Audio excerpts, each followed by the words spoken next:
Would you please state your name for the record? Norman Johnson. Thank you, Your Honor.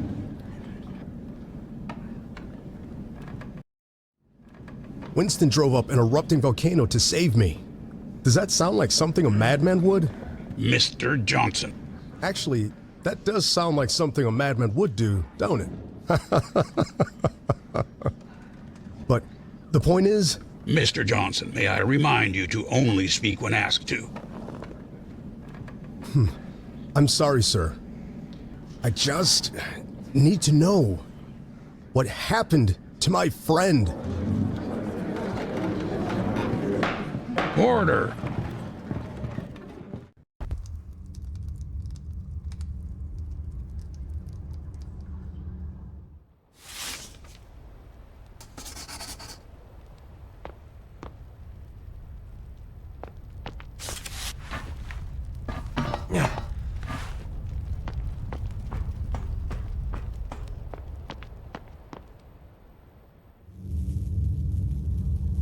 The sphere, it needs to remain hidden.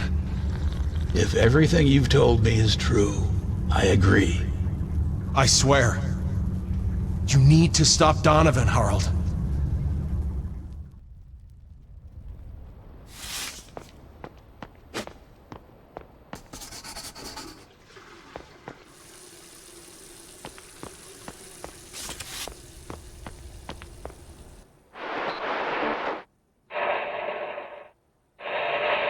It's here. Drive the damn thing to the junkyard. Oh, but it brings back so many fond memories. Add it to your art collection. I'm sure it will fit right in. You're a real comedian, you know that? Get it done. Well, you're no fun. Guess I'll call the junkyard then. Hold on, old friend. Winston's coming for you. See you there, Gordon.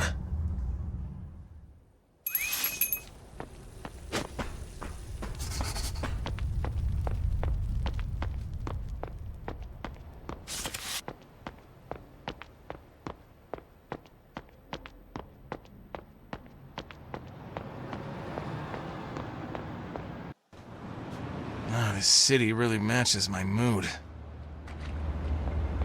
Where to next?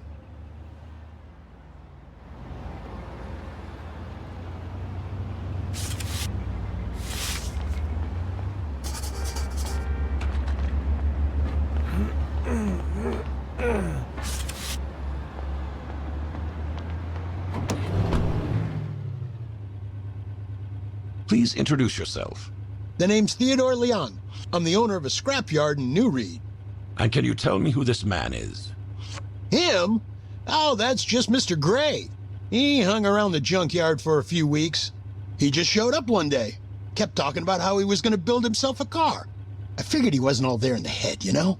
But he seemed harmless enough, so I let him be. And can you tell me what happened on that day? It was just before lunch. This man showed up, towing a pickup truck. Said he needed the car scrap, but he wanted to run the presses on his own. He wanted me and my guys to bugger out, take an hour-long lunch break, and not bother him. And what was your response? I was about to call the guy crazy, thinking he could order me and my boys around. Besides, that thing had all sorts of strange contraptions slapped on it. Might be worth something, those contraptions. Why would he even think about trashing it? I was about to call him a fool. I was even thinking about offering to buy it from him. But, something was off with this man. He kept on smiling through the whole thing, but it was like the smile of a vulture, you know? After a while, you get the feeling he only really saw you as a corpse. In the end, I got my men together and told them I was treating them all to lunch. My boys must have felt the same thing I did, because we all left in minutes.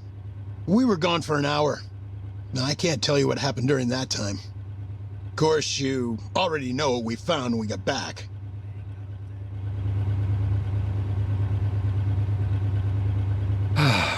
If I just had something more lively to crush, my day would be oh so much better.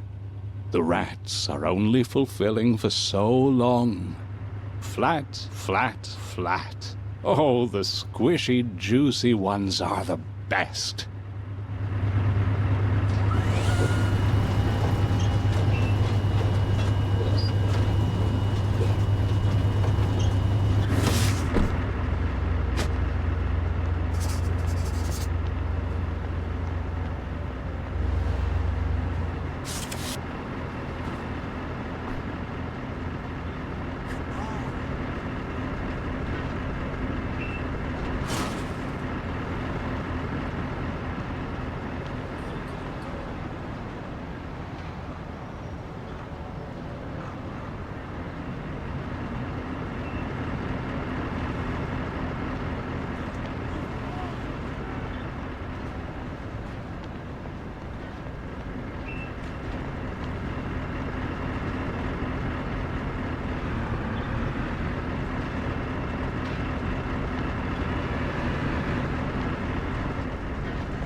Oh, come on!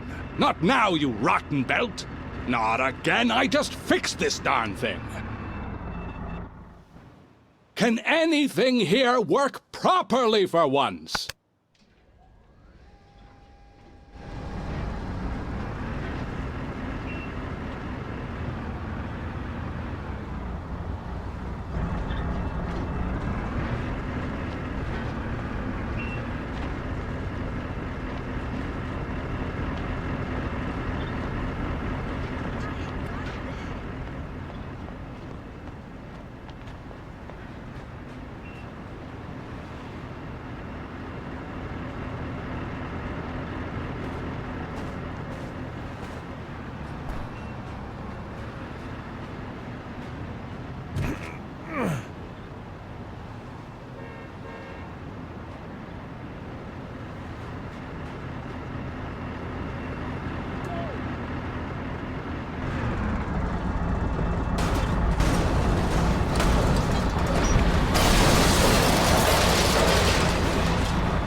This belt is as unreliable as the junk it carries.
Jackpot.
What the?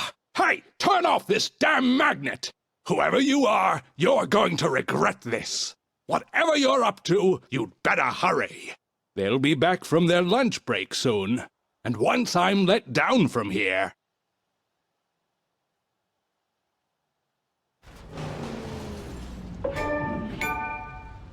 Donovan and Gordon had set out to destroy not only Winston, but also his car. And as the good book said about teeth and eyes...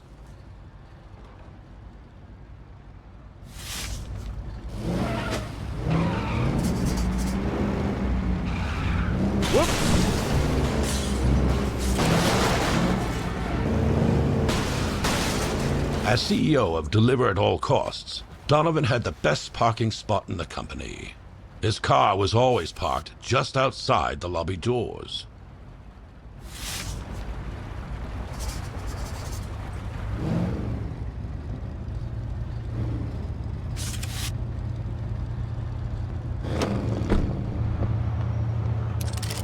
Where is he taking that car?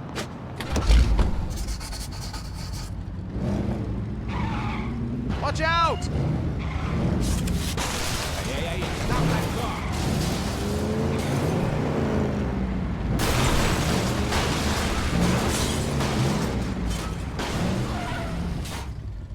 That looks awfully similar to Donovan's car. No, it can't be. Can it?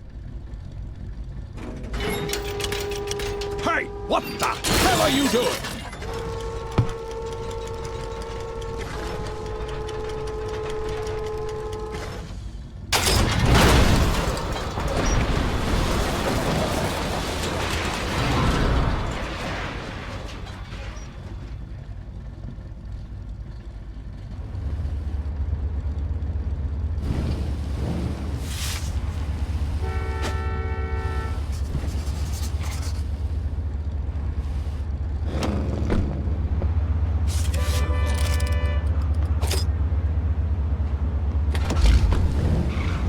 Ooh, yikes.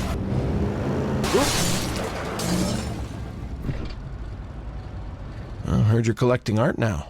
Got your crown jewel right here. Now you can enjoy the wonders of public transportation just like everyone else. These events triggered a more personal repercussion. One that Mr. Green would soon confront right at his own doorstep.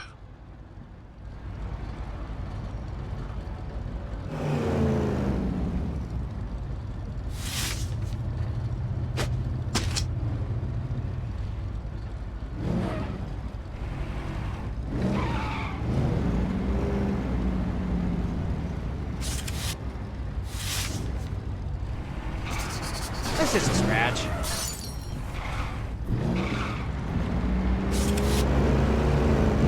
Oh, shit.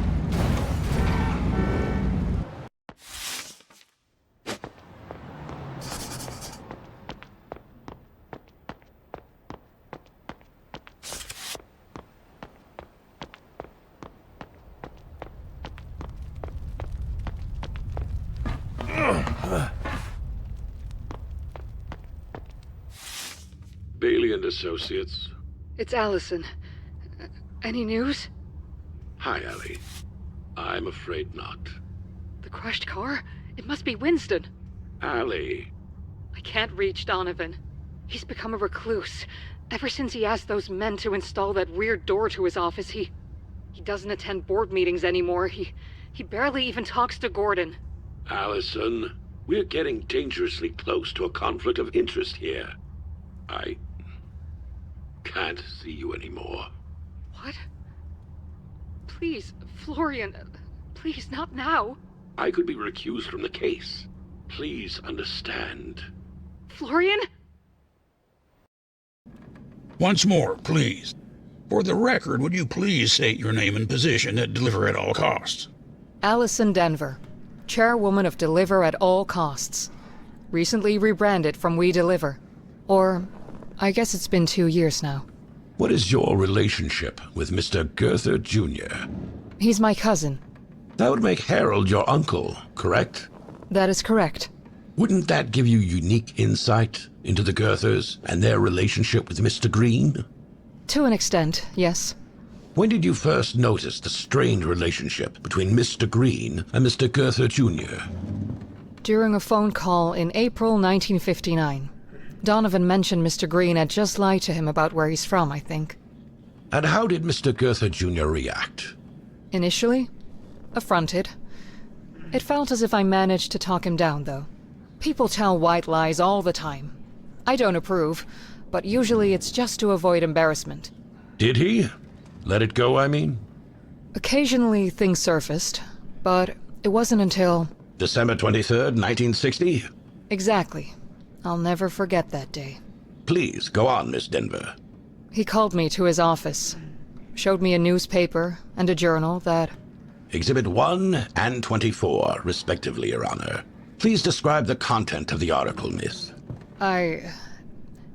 It was about the infamous New Reed University incident in 1957, and the man behind it, Winston Booker. I'm certain the event needs no introduction, but for the record, proceed.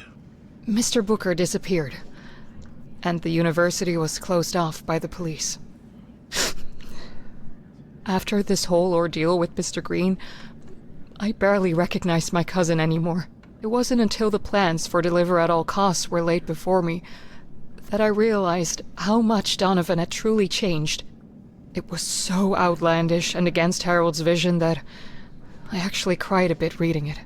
Yet you stayed at the company. Why is that? I still share Harold's and my father's vision, and I want to see it through. That would not exist if it weren't for Mr. Green's entrance into our lives. I hate it.